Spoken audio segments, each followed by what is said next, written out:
भद्रं कर्णेभिः शृणुयामदेवाः भद्रं पश्येमाक्षभिर्यजत्राः स्थिरैरङ्गैस्तुष्टुवागुंसस्तनूभिः यशेम देवहितं यदायुः स्वस्ति न इन्द्रो वृद्धश्रवाः स्वस्ति नः पूषा विश्ववेदाः स्वस्ति नस्तार्क्ष्यो अरिष्टनेमिः स्वस्ति नो बृहस्पतिर्दधातु शान्तिः शान्तिः।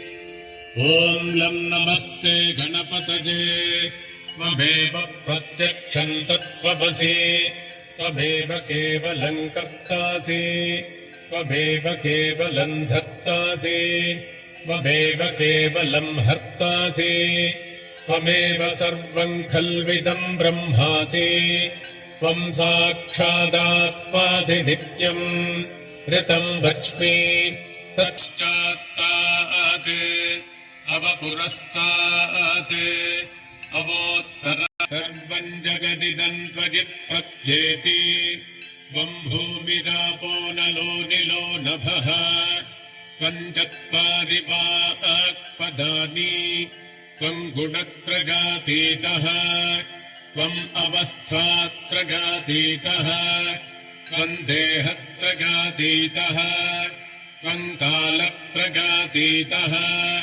त्वं मूलाधारे स्थितोऽसि नित्यम् त्वं शक्तित्रयात्मकः त्वां योगिनो ध्यायन्ति नित्यम् त्वं ब्रह्मा त्वं विष्णुस्त्वं रुद्रस्त्वमिन्द्रस्त्वमग्निस्त्वं वायुस्त्वं सूर्यस्त्वं चन्द्रमास्त्वं ब्रह्म भूर्भुवस्वरोम् गणादिं पूर्वमुच्चार्य वर्णादिं तदनन्तरम् अनुस्वारः परतरः अर्धेन्दुलसितम् तारेण रुद्धम् एतत्तव मनुस्वरूपम् गकारः पूर्वरूपम् अकारो मध्यमरूपम् अनुस्वारश्चान्त्यरूपम् बिन्दुरुत्तररूपम् नादः सन्धानम् सगंहिता सन्धिः सैषा गाणेशविद्या गणकऋषिः निचृद्गायत्री छन्दः श्रीमहागणपतिर्देवता ॐ गङ्गणपतये नमः। एकदन्ताय विद्महे वक्रतुण्डाय धीमहि तन्नो दन्ती प्रचोदयात्।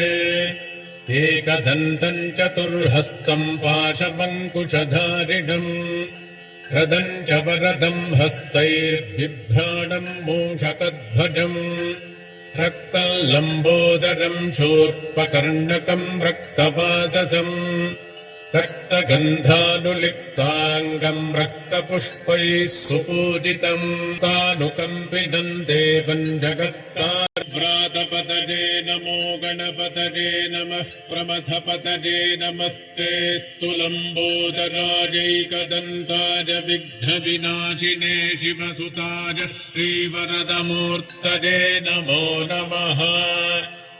भद्रं कर्णेभिः शृणुयामदेवाः भद्रं पश्येमाक्षभिर्यजत्राः स्थिरैरङ्गैस्तुष्टुवागुंसस्तनूभिः यशेम देवहितं यदायुः स्वस्ति न इन्द्रो वृद्धश्रवाः स्वस्ति नः पूषा विश्ववेदाः स्वस्ति नस्तार्क्ष्यो अरिष्टनेमिः स्वस्ति नो बृहस्पतिर्दधातु।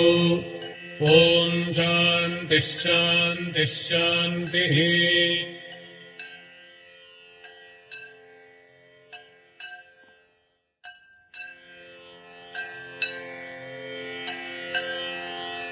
ॐ अस्य श्रीरुद्राध्यायप्रश्नमहामन्त्रस्य अघोरऋषिः अनुष्टुप्छन्दः सङ्कर्षणमूर्तिस्वरूपो योऽसावादित्यः परमपुरुषः स एष रुद्रो देवता नमः शिवाजेति बीजम् शिवतराजेति शक्तिः नमः सोमाजेति कीलकम् श्रीसाम्ब परमेश्वर प्रीत्यर्थे जपे विनियोगः।